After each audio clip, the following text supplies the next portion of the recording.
Hi, welcome to India News here in Brisbane. We are very delighted to share with you that this morning, the Prime Minister of Australia, Mr. Scott Morrison, addressed a multicultural press conference which involved a large number of multicultural media houses from Australia. I think it's a brilliant idea, and I congratulate Prime Minister for envisaging such an idea and engaging with the multicultural presses here in Australia. You would agree that Australia is a very vibrant and multiculturally thriving democracy. And within that, media plays a very important role. And when we are talking about media, we have to realize that the multicultural media, given the fact that Australia is a thriving multicultural society, plays an equally important role. The multicultural media brings about stories of successes, dreams that have come true, and its larger message with the vast community in Australia and also with the other ethnic communities across Australia. It also takes the messages of the multicultural communities to the government. And on the other side, the multicultural media also plays a very important role in expanding government's outreach among the multicultural communities in Australia. It also brings the messages that the government wants to deliver to the vast multicultural communities in Australia. So multicultural media houses have a very important role to play in strengthening Australia's democratic and multicultural ethos. And in the press conference, Prime Minister Scott Morrison made some excellent points which will give further boost to multicultural media houses in Australia in the years to come. Take a listen to what Prime Minister Scott Morrison had to say. Thank you. Thank you everyone for joining us.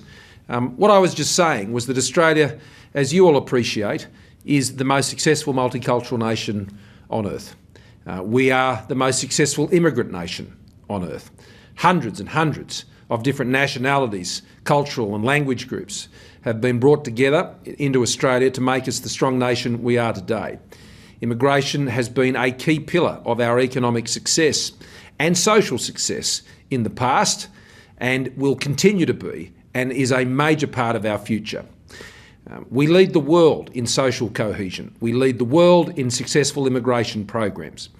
The COVID-19 crisis has obviously had a very significant impact on how our program runs, and it is also impacting our connectedness with the rest of the world, with the travel restrictions and other international border restrictions that are in place, not just in Australia, but all around the world. But what I will say about what Australia has been able to achieve in our response to the COVID-19 pandemic is we are amongst a handful of countries that have had similar success in cushioning the blow, both from the COVID-19 pandemic and the COVID-19 recession that has gone around the world. The world economy is forecast to contract by 4.5% this year. During the global financial crisis just over a decade ago, the global economy contracted by 0.1%. So the scale of the economic challenge that we're facing around the world today is 45 times greater than the global financial crisis. Now, you will know this with the way that this has impacted here in Australia, but you will know it even more so in many of the host countries that the language groups and ethnic groups that you're representing through your various publications. Around the world, this pandemic has had a devastating impact. And in many countries, that impact is worsening, not improving, as the case numbers grow and that collapses in on their economies. Now, Australia is not immune to these things. Australia is not immune to the economic or the health consequences of the pandemic. But together with South Korea, with Taiwan as another economy, with Norway and Finland, Australia stands with that group of nations as the best performing on both health and economic terms throughout this pandemic. And we intend to keep it that way by getting the right balance. There are countries that may have had fewer fatalities per million population than Australia, but that has come as a heavy economic cost. New Zealand, for example, has had a 12.2% fall in their economy in the June quarter. Australia was 7%. In Sweden, for example, they have had not only a more open response to the COVID-19 pandemic, but they have had 5,000 additional deaths through their economy and through their nation, which would have been absolutely devastating. And still, Australia's economic performance has been better. Now, I make those points not to be critical of other nations. We are all dealing with this in the way that sovereign governments do, and to make the decisions that we make and balance the various interests that need to be balanced.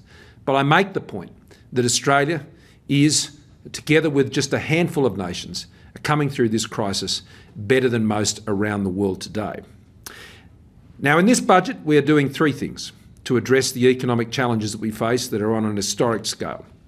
We are cushioning the blow with measures such as the JobKeeper and JobSeeker and cash flow supports and other support payments to get Australians through the worst of this crisis.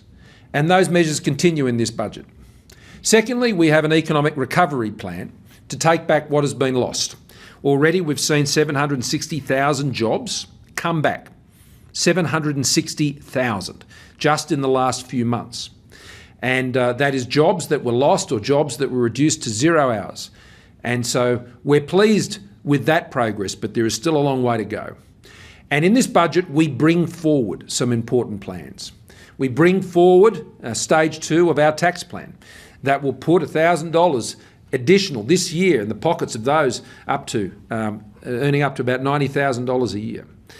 It brings forward tax cuts that sees those who are paying 19 cents in the dollar to be able to keep their tax rate at that level, go from $37,000 to $45,000, and to keep only paying $32,500 from $90,000 up to $120,000.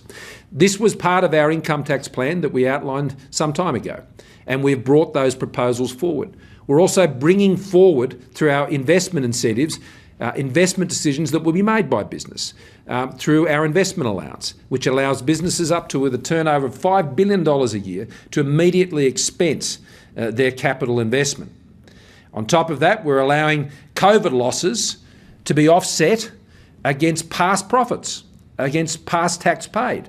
And so at the end of the year, as tax returns are completed, businesses can be confident of being able to take back the tax that they paid in previous years, and that can help keep people in work now, hire new people, and to support their investment, which is obviously accelerated in terms of the benefits through the incentives on the investment allowance.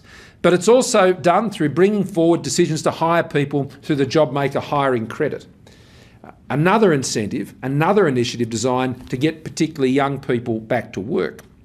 The third stage of the budget's plan is for the longer term, for the medium term to longer term. And in recent weeks and months, we've been outlining that plan, whether it's our plan on energy, lower, affordable, lower emissions energy, investing in the technology, some $1.9 billion through the CEFC and the Arena Finance Corporation. These organisations investing in energy technologies for the future. Our manufacturing plan, $1.5 billion. Prioritising key areas like food and beverage manufacturing, aerospace, and the defence industries, mining sectors and so on. Key areas that are going to drive our economy forward. And in addition, we have job training initiatives on training incentives, universities, deregulation, and work that we've done on digital transformation. Industrial relations reforms are also being progressed through our process led by the Attorney-General. I make those points to make it clear that whether it's our infrastructure investment or other important medium-term reforms, this is what is going to see, the Australian economy continue to recover and grow into the future. Why have I spent so much time telling you about those top-line issues in the budget? The reason is because it benefits all Australians. Regardless of what your background is, regardless of what community, regardless of what corner of the country you live in. These measures are designed to support everyone, right across the country. And I believe that they will be particularly supportive of our ethnic communities who have always demonstrated a level of entrepreneurialism, a level of commitment and a work ethic that will see them best able, I think, to take advantage of these opportunities. Australia's immigrant story is not just about more people creating more demand, it's about bringing an entrepreneurial spirit to Australia and an entrepreneurial spirit that will see these incentives to employ people, to invest and to grow their businesses at a time when others might choose to stand back. And so this is very much a budget, I think, for Multicultural Australia, because it recognises the enterprise of Multicultural Australia. Our multicultural communities and citizens are more likely to start a business, they're more likely to own a business, they're more likely to employ other Australians, and we've seen that across so many different communities. On the social side, in this budget, there are some important things we're doing to maintain the social cohesion.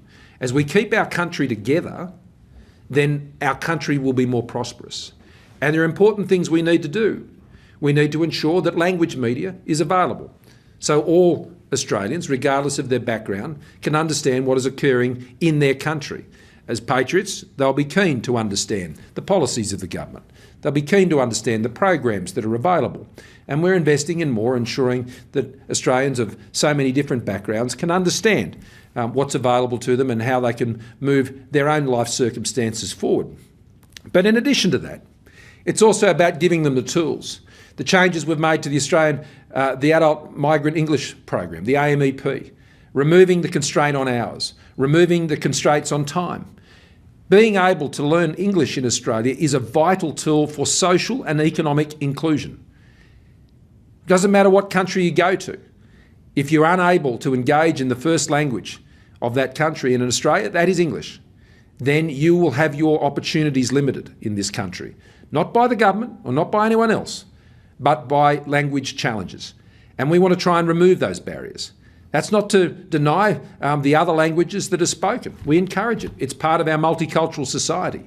But English is a necessity for all Australians who are looking to engage and participate. It's also very important for people's safety, and particularly for women in our community.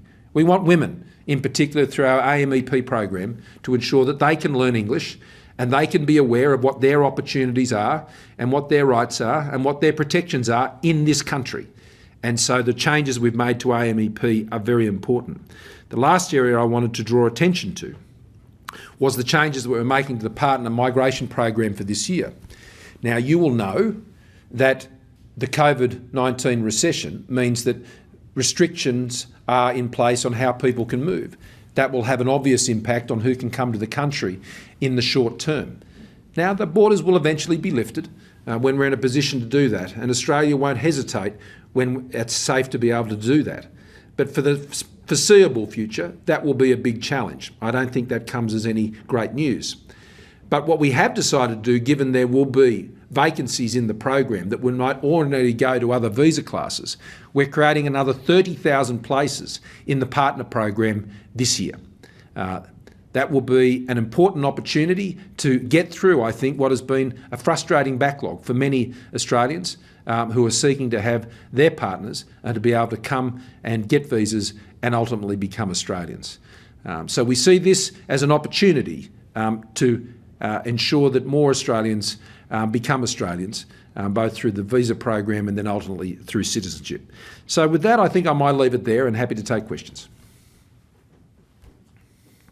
Thank you, PM. The first question this morning is from Unjin Susanna Part from Korean Today. Please go ahead, Susanna. Good morning, PM. Thanks for the time this morning. I'm just wondering, we know that it's quite the times of uncertainty, but do you have in mind what time do you think the government could open the border to at least safe countries, and what would be the definitions of the safe countries? It's a good question, and it's one that is vexing the minds of leaders all around the world. And I made an announcement, the Deputy Prime Minister did last week, that our first step into this area will be with New Zealand, and New Zealanders will be able to come across the Tasman and enter New South Wales and the Northern Territory, and I suspect South Australia will soon follow. And that means Australians will be able to return from New Zealand as well. And that will be our first step. Now, New Zealand's COVID record is very strong on the health side of things, and that will be our first step in that direction. But I have had discussions with President Moon and former Prime Minister Abe about how Australia might be able to move forward together with other countries. I mean, other countries where this is possible, countries like Singapore, where it could be done. As we move into next year and seek to try and normalise as best we can student entries into Australia for the start of next year's university year, we're still working on that. But the reality is we must be very careful. I mean, Australia is an open country. We've always looked outside ourselves, not just for our economic opportunities, but for our social connection with the rest of the world, and for our many migrant communities and ethnic communities in Australia. Maintaining that link we know is incredibly important, and the migration program that supports our economy that I said before. So, look, I won't say we'll be rushing here. We'll be proceeding carefully. The impacts of further waves of COVID coming through our country would be devastating. We've seen what that has meant in Melbourne. We don't want to see that happen again. And so we will be cautious, but we are open to those opportunities, and I am working with other leaders around the world to see what can be achieved. Technology will be a key factor in this, testing technologies in particular, moving to alternative types of quarantine arrangements, trialling those and making sure that we can have confidence about them, and ensuring we get even more enhanced tracing capabilities in Australia to deal with any potential outbreaks which may come from a relaxation of those arrangements. But I don't anticipate them happening anytime soon. But New Zealand's step will be the first one, and then we'll go from there. Thank you. The next question is from SBS Hindi program, Masiki Arkaya. Please go ahead. Thank you, Prime Minister, for joining us today. My question is, what was the thought behind introducing the English language requirement for partner visas? Well, as I said in my opening remarks, English is the vital tool for social and economic inclusion in Australia. Now, I used to be an immigration minister, and I used to be a social services minister, and I am very aware that the lack of English language skills, particularly amongst partners, has put many of those partners at risk in Australia. At risk of domestic violence, at risk of being abused in the workplace and having their rights overtaken. And English language is absolutely critical to help people when they come to Australia to take the greatest opportunity of what life in Australia can mean. And English is the passport for that to occur in Australia. And we feel very strongly about this as a government. English unifies the country, and it enables us all to connect, both economically and socially. And so that's why we believe that's an important step that needs to be taken. I don't want to see people who come to Australia be vulnerable. And if your English language skills are not strong or even non-existent, then you will be more vulnerable in Australia from a negative point of view. And from a positive point of view, you won't be able to maximise life in Australia for you and your family. And so that's why we're encouraging that process. Have you got a minimum requirement set out? Well, it isn't what you'd expect normally for economic migration. It's a much more basic level of English language competency. And we think this is important to just enable people to engage, to access government services, for example, to engage with those who are seeking to assist, to access and get the best possible medical treatment, to understand what teachers are saying at school, at parent-teacher conferences, or to understand their rights at work and all of these sorts of things. It's a basic English language requirement, but we think a very necessary skill and ability that people will need to get the best out of life in Australia and to be protected. The next question is from Cecil Huang, 1688 Group. Yeah, hi, Prime Minister. Thank you for the opportunity. The budget has a strong focus on youth with the JobMaker program, which benefits people under the age of 35, which is fantastic. But would it make it harder for older people to find jobs? Well, the good news is that several budgets ago, when I was Treasurer, I introduced a program called the Job Restart Program. And that provides incentives for older workers to be able to go into the workforce and for employers to have subsidies to support their employment. So that's an ongoing program. That was several years ago when we were actually aware of the challenges faced by old Australians getting into work. So that program continues. But what we do know from the COVID-19 recession is that the biggest impact on people's employment has occurred with younger people and has occurred with women. And so in this budget, you see the incentives for those under the age of 35 to be able to have that access to the hiring credit through their employers. In addition to that, we are also supporting women through the Women's Economic Security Statement. And that statement encourages women to be able to access entrepreneurial opportunities, skills training, particularly in the STEM subjects and areas where there will be great opportunities going into the future. I mean, the jobs in this budget aren't just hard hat jobs. They're tech jobs. They're high wage earning skilled jobs. There are so many different jobs, particularly in the advanced manufacturing sector. The industry minister herself was an accomplished engineer before she came into Parliament. And so the opportunities for women through the Enterprising Girls program and so many other women's support and enterprise initiatives, I think will support women as well as young people. 60% of the jobs that have come back since the pit of the recession have been for women. And so there has been a need to ensure we get women and young people back into jobs.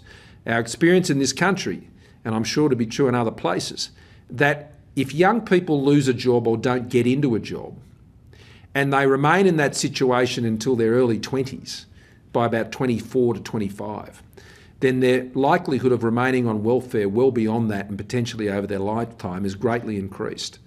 And that would be a great tragedy if young Australians were to live a life dependent on welfare. So we want to get them back into work as quickly as we can. The next question's from Anwar.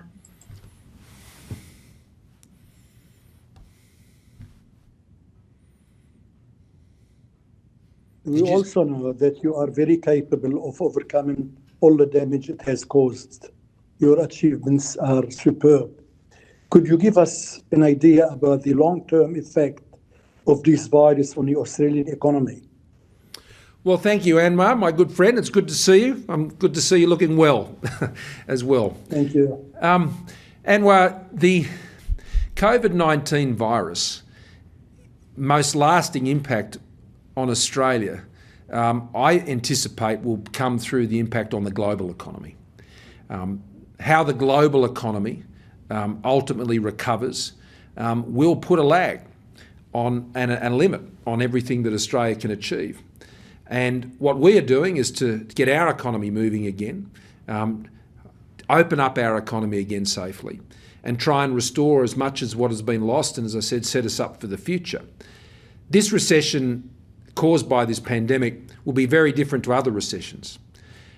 In previous times, countries move into recession over a much longer period. And they also come out of it over a much longer period because it is the result of structural issues or policy decisions that have occurred in those countries. And as a result, you expect a different profile of the recovery, particularly for jobs. Now, with this recession, it has been caused by the necessity to close our economies down for a period of time. And so the greatest thing we have to overcome first is to be able to open up again. And once we can do that, I think we've been somewhat successful in preserving the fabric and structure of our economy so it hasn't scarred to the extent that it may have occurred otherwise. And so businesses will be able to re-establish. Now, regrettably and sadly, there are some businesses that will not reopen. But the dynamism in our economy hopefully will see opportunities present in other parts of the economy for those businesses and those individuals to find new opportunities.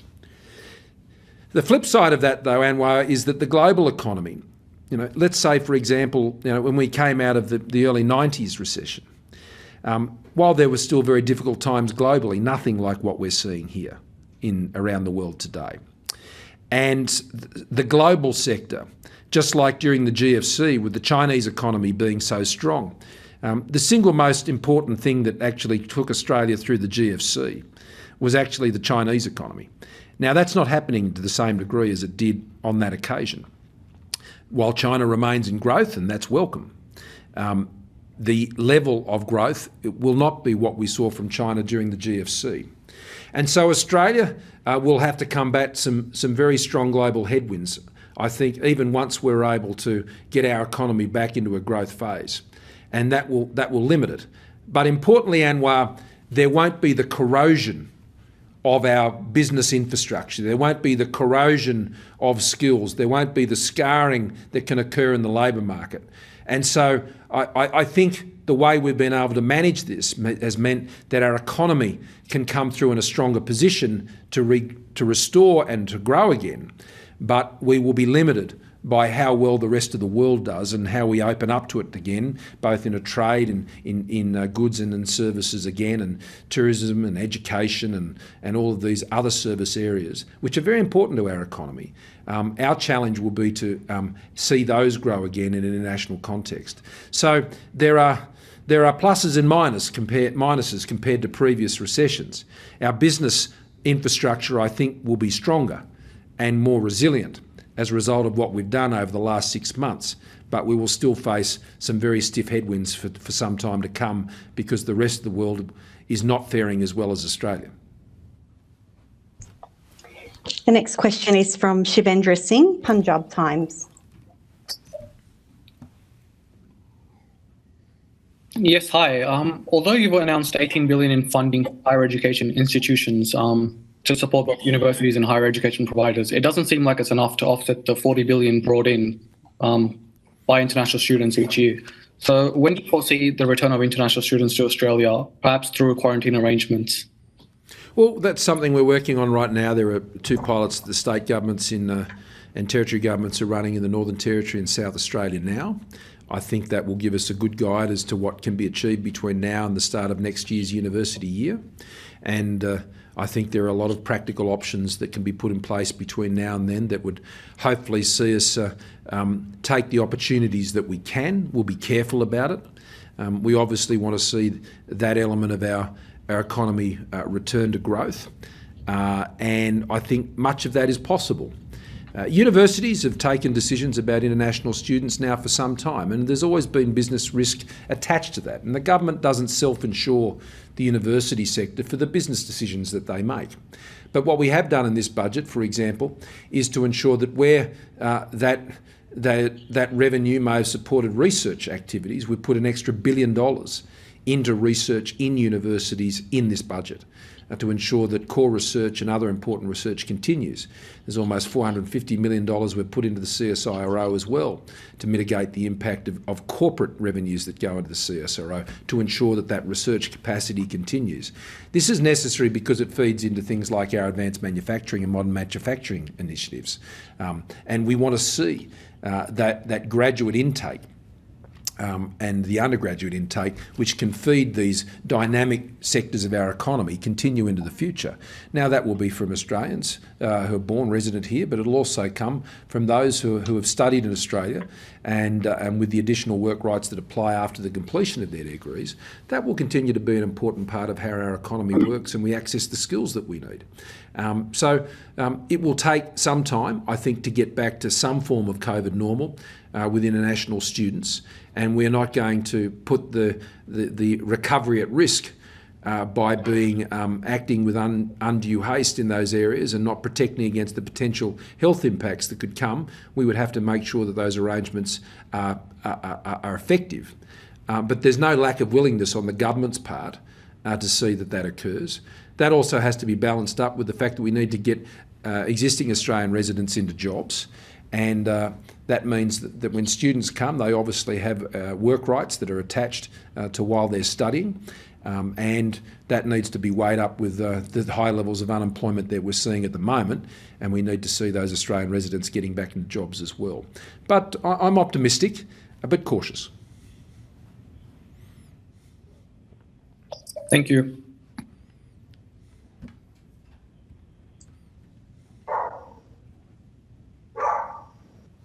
Rosa? Hi, Rajni. Yes. Sorry, Yes. Rajni Luthra, Indian Link. Yeah. Mr. Morrison, You've sort of touched upon the issue that I wanted to ask, but only partially. It has been said of the budget last night that it is the most important since the Second World War. One of the growth factors for Australia post the Second World War was the strong migration to this country. Yet this year, the net numbers of migration are negative, and it'll take time for them to get back to the pre-COVID numbers of 240,000. Should there have been stronger measures in this budget to build up the migration numbers? Well, there are. As I said, there's 30,000 places that will be put into the partner program, but with the borders shut to international travel, there is a limited scope for what the government can do when it comes to those migration intakes. And that's not a permanent scenario, that is a temporary scenario. And once we can get more flexible and effective quarantine arrangements in place, then we'll see what opportunities open up for us. Of course, we know that the reduced migration intake will have an impact on the Australian economy. It does factor into, for example, new home building starts and things like that. That's why we've provided additional stimulus into the home building sector. So we do want to see, ultimately, a return to the controlled migration and effective migration that we've had. And as you know, there's a 160,000 cap on intakes through the permanent program, and we have no plans to change that. We made that commitment at the last election and over this term, and we'll keep to that. But obviously in the course of this year and arguably next year, we're unlikely to see anything like that. But there are areas of opportunity, like in the international students area, like in the Pacific worker and seasonal worker programs, potentially in backpacker areas and things like that. But it requires effective border management and quarantine management to make that a reality. So we'll keep investing in that technology and those processes to try and open those opportunities up as soon as we can. Mm-hmm. Thank you. Thanks, PM. Next question is from Rajesh Sharma, Indus Age. Go ahead, Rajesh. Uncertainties in the stock market.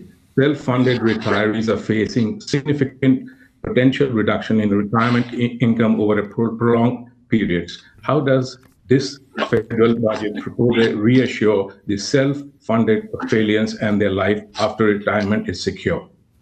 Well, we have a pension in this country, as you know, and there are eligibility requirements for that if a self-funded retiree's incomes fall, and they can get access to the pension. They can get access to the pension loan scheme, which was a new initiative that we introduced in the year before's budget, which gave people access to that scheme, which previously was only available to pensioners, which provides in many people's views, a more secure access to using people's own assets to supplement their incomes.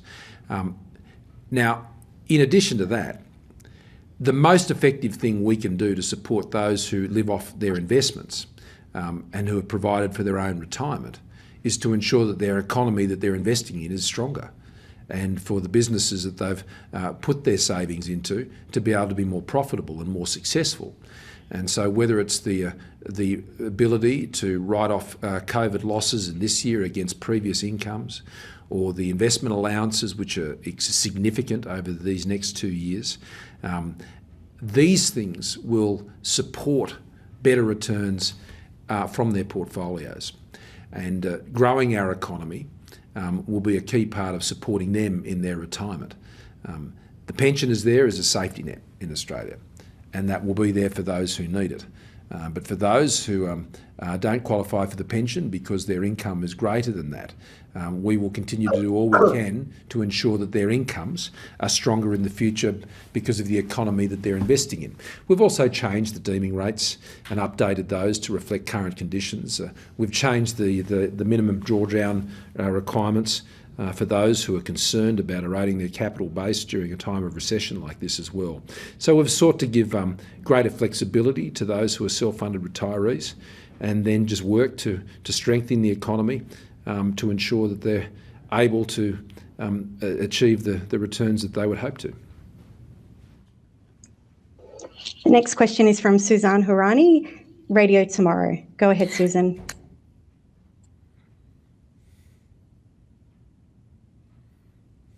and commercial foreign language media in Australia. Does ACMA have a roadmap for how our radio service and others like us will be granted access to digital radio spectrum? We are stuck between regulations and legislations. We are ready to employ. We'll be really happy to train more young people, but ACMA needs to move with the times in this example. Okay, well, I might take that one on notice and ask Rosa to connect you up with the Minister for Communications on those issues, which I suspect you've already had some engagement with when it comes to that spectrum issue.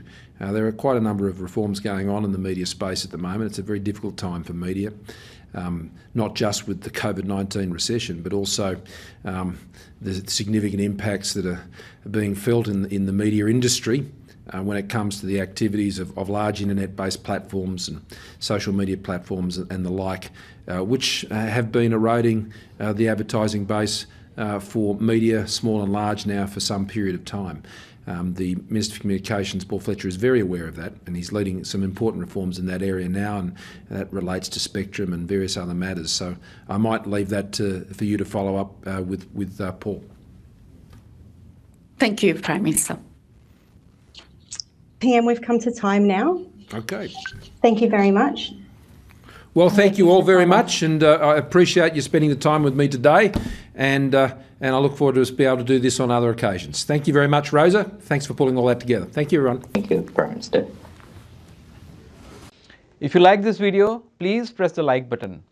Also, share your views in the comments section, and don't forget to subscribe to India News TV for more such updates. Thank you for watching.